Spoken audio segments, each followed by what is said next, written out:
এজন বিশেষ অসমৰ সংগীত জগতৰ ৰজা বুলি কোৱা আৰু একাংশ মানুহে তেওঁক ৰজা পাতি থোৱা এজন বিশেষ গায়ক, তেওঁক বেলেগে শিল্পী কয়, মই গায়ক বুলি কওঁ।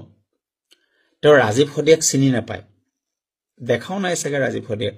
কাৰণ ৰাজীৱ সদিয়া হৈছে টকৌ পাতৰ চালিৰ তলত পানী পৰা এজন গায়ক, আৰু তেখেত হৈছে বিখ্যাত গায়ক।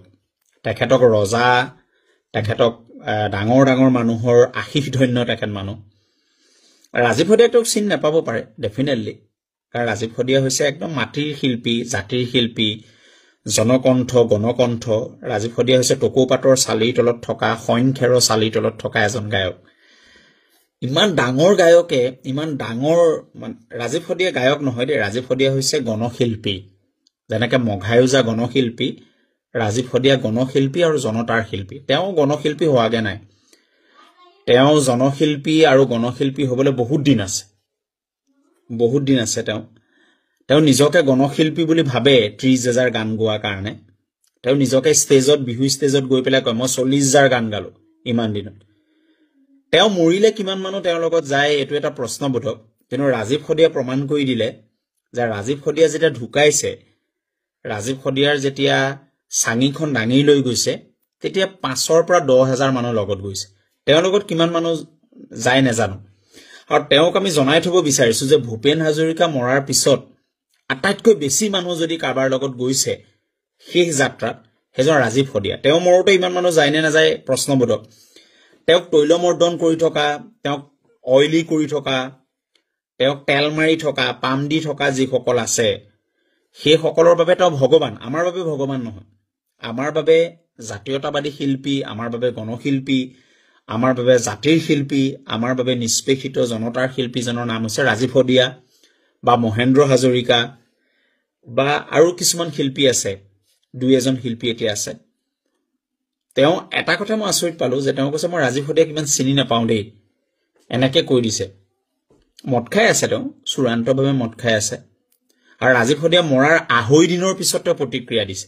এজনেতো এতিয়ালৈকে দিয়াই নাই।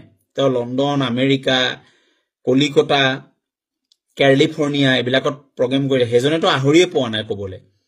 আৰু অসমৰ বহুত শিল্পী বুলি আমি যাক কওঁ মাইক্ৰফোন লৈ, তেওঁলোকে এতিয়ালৈকে প্ৰতিক্ৰিয়াই দিয়া নাই। গায়ক গায়িকা বুলি যাক কওঁ, তেওঁলোকে প্ৰতিক্ৰিয়া দিয়ে। কাৰণ তেওঁলোকে প্ৰতিক্ৰিয়া যদি দিয়ে বা তেওঁলোকে যদি কয়, তেওঁলোকে ৰজাৰ ৰোষত পৰিব, তেওঁলোকে ডাঙৰ ডাঙৰ দিছপুৰৰ ৰোষত পৰিব। তেওঁলোকে নকয়, কাৰণ তেওঁলোকে গোটেই বছৰটো চলি থাকিব লাগিব তেল টেঙা দি পেলাই, তেল মালিচ কৰি পেলাই। ৰাজীৱ সদিয়া তেল মালিচ কৰা শিল্পী নাছিল। ৰাজীৱ সদিয়া গণশিল্পী আছিল, জনতাৰ শিল্পী আছিল, জাতিৰ শিল্পী আছিল আৰু মাটিৰ শিল্পী আছিল।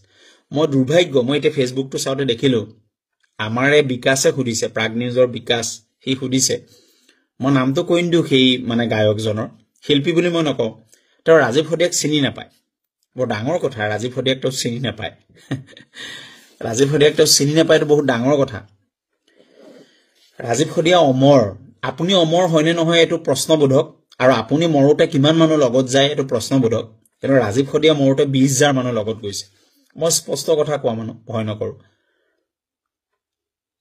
তেল মৰা আৰু দিছপুৰৰ তৈলমৰ্দন কৰা আপোনাৰ দৰে গায়ক ৰাজীৱ সদিয়া নাছিল। ৰাজীৱ সদিয়া এটা বেলেগ মানুহ আছে। ৰাজীৱ সদিয়া অসমৰ মানুহৰ হৃদয়ত সদায় অমৰ হৈ ৰব, এই কথাটো আপোনাক জনাই থওঁ। আপুনি অমৰ হৈ ৰয় নে নৰয় এইটো বেলেগ কথা, ৰাজীৱ সদিয়া কিন্তু অমৰ হৈ ৰব। ৰাজীৱ সদিয়া সাধাৰণ মানুহৰ শিল্পী আছে। ভাল লাগিলে আপোনাৰ কথাবিলাক শুনি, আৰু মই থেংকছ দিছো আমাৰ প্ৰাগ নিউজৰ সাংবাদিকজনক যে তেওঁৰ অন্তৰৰ কথাবিলাক উলিয়াই আনিলে, যে তেওঁ ৰাজীৱ সদিয়াক চিনি নাপায়। এইটো খুব ভাল লাগি গ'ল। অসমৰ মানুহে দগাপালাত জুখিব কোন জনতাৰ শিল্পী, কোন প্ৰফেচনেল শিল্পী, কোন ৰজাঘৰৰ শিল্পী, কোন প্ৰজাঘৰৰ শিল্পী, কোন অকল পইচা চিনি পোৱা শিল্পী আৰু কোন জনতাৰ শিল্পী। এইটো অসমৰ মানুহে দগাপালাত জুখিব। ঠিক আছে, ৰাজীৱ সদিয়া কিন্তু সদায় অমৰ হৈ ৰব। অমৰ শিল্পী ৰাজীৱ সদিয়া। হাঁহি উঠিছে আপোনাৰ বক্তব্য শুনি, হাঁহি বৈদ্য হাঁহি উঠিছে, সাংঘাতিক হাঁহি উঠিছে আপোনাৰ কথা শুনি। ভগৱানে আপোনাক ভালে ৰাখক দিয়ক।